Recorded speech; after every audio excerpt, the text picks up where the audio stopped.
getting ready to cook supper again, but it's been kind of fun. We got the bell tent, and again, talking to camp, it's kind of neat.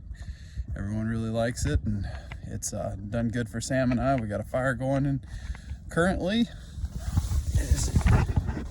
and Sam's already pretty cozy here. And now we're just set up. Got all of our stuff set over there for food and supplies, and got a nice fire going in here.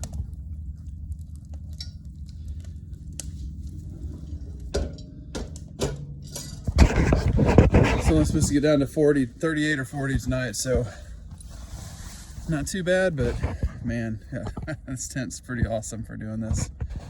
So now to cook some steaks and asparagus and a little peach cobbler.